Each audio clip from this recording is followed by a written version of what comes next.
It's been 400 years of slavery and oppression. The shackles are broken, and we learn our lesson, leaving the land of the free and the home of the brave. Dry bones in the valley, coming out of the grave. Hey, I'm going home.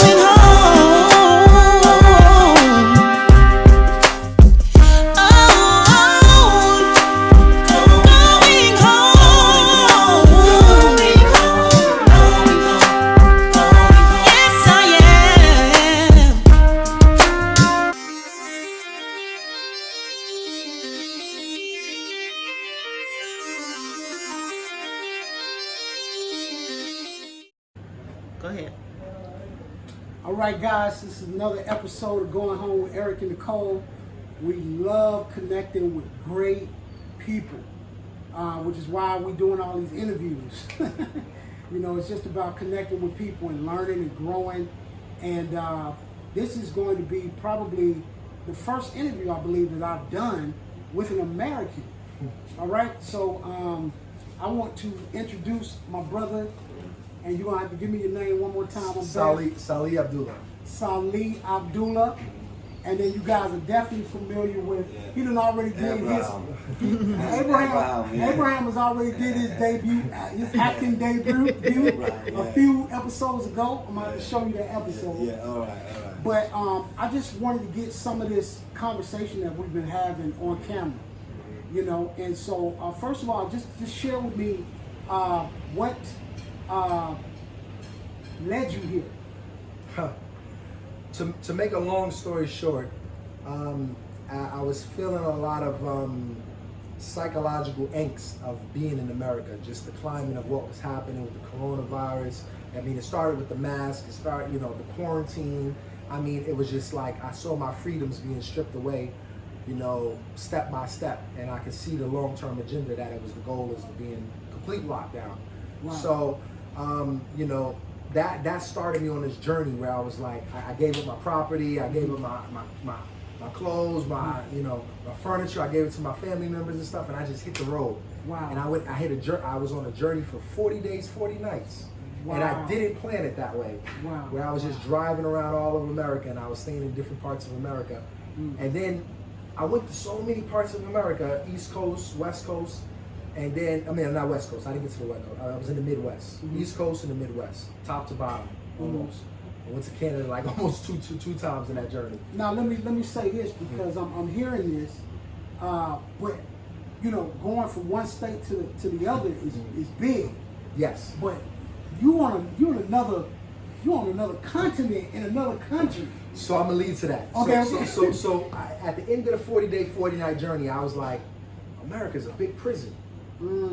Because everywhere you go, it's the same. It's really not much difference, but I did see black people everywhere, which made me realize, man, we're not really this 13% number.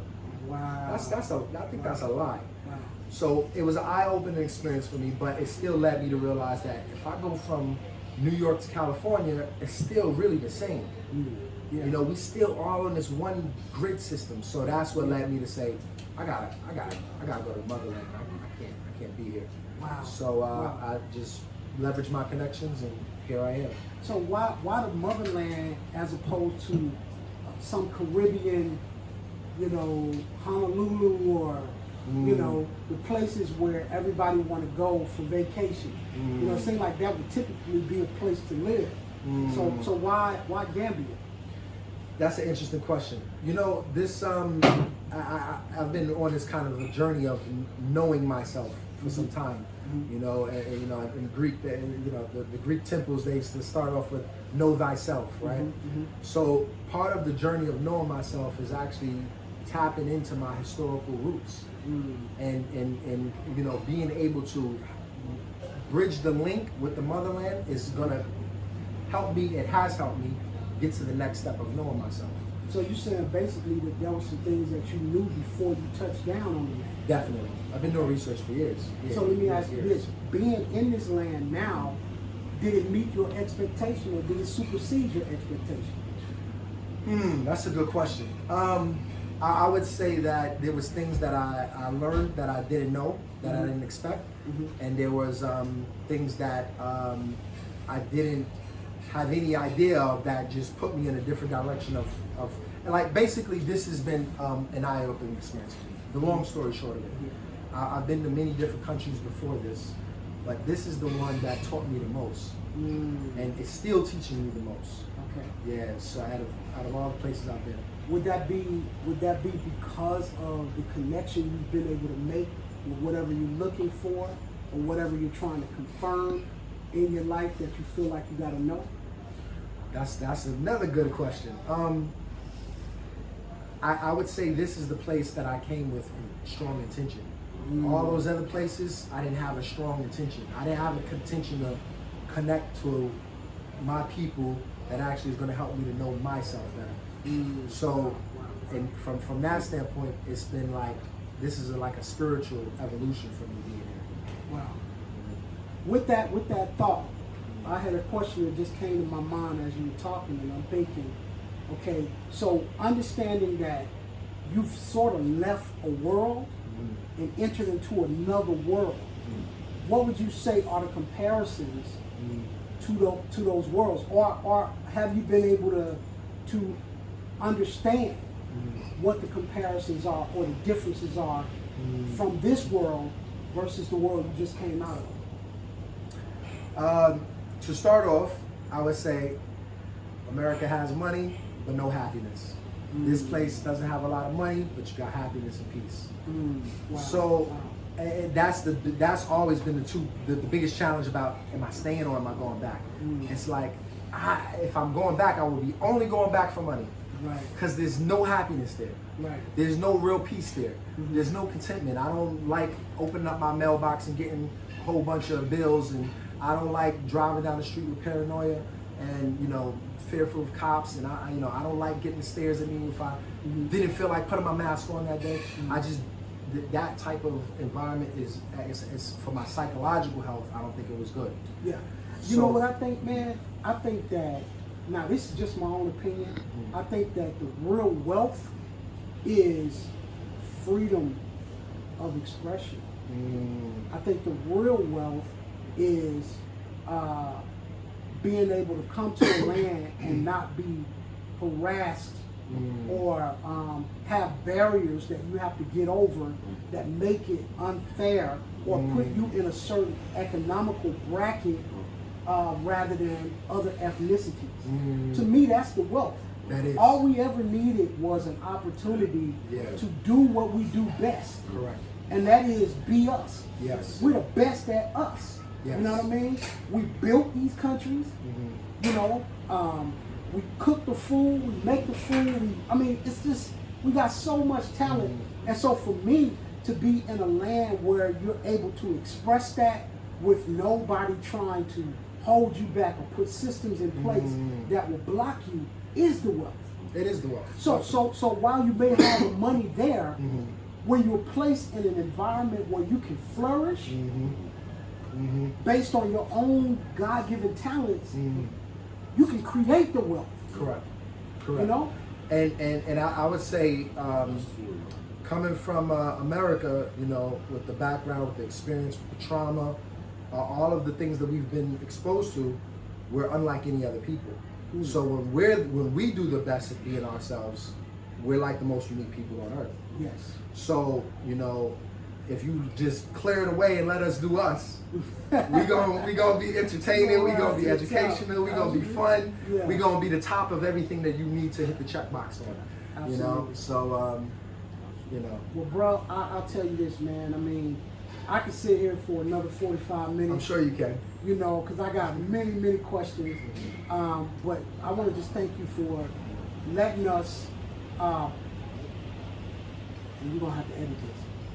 Okay, so let me say, I want to thank you for allowing us to pick your brain and give us a panoramic view of what's going on in your mind and what's happening with your personal experience.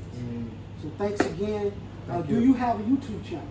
I do not have a YouTube channel. Man, you gotta get a YouTube channel. Yeah. You gotta get a YouTube channel. I'll definitely have Maybe you this is the back spark on. for, you know. for me to do that. Yeah. Absolutely, Yeah. man. Yeah. Now, But hold on, let me say one more thing. Because these types of conversations have to be had. So one thing that I've been noticing also with some of the YouTube channels is it's like one-way streets. Yeah.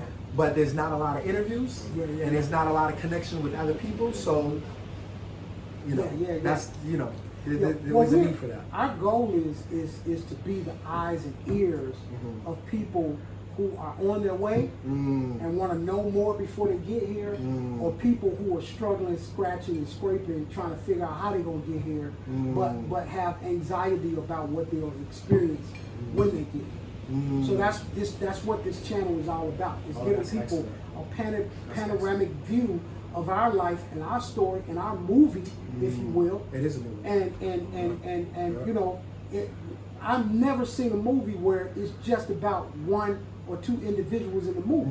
You got many characters, you know, that make that masterpiece. Yes. And so each because this is a collective experience. Exactly. What you was, I'm sorry, before, but no, come on, we to got cut you this. off. I'm But editing all this. before we, you know, rolled the cameras, we were talking. You were telling me your story about how you guys came here, and it's almost identical to my story. Wow. So that collective experience comes out more through conversations, you know. Yes, You know, because we're really actually kind of almost functioning on one consciousness. The people who are doing these. Come on, man. Absolutely. And so sometimes, man, you know, the Most High wants to have a conversation with himself. And so that's what's taking place right now. All right. And on that note. Yo, so thanks for watching. Hope you got something. And what? Oh, okay. And he also had an opportunity to eat at the soul food joint. Man, with no filter, just give me the real truth. What did you think about the food and the experience? So since I've been here, I've been eating out at different restaurants. This is my favorite so far. The chicken was the best that I had in Gambia, hands down. Wow. Hands down. Yeah. Amazing. And I'm not saying that to just say it. Yeah. And then also I like this location. I like this area as well. So I think if anybody's ever coming for a visit, you're not only going to get a very hospitable, welcoming couple that's going to host you, but then you're also going to get good food. Wow. Thank you. I definitely appreciate it. No problem. On that note, we out until the next episode. Take care.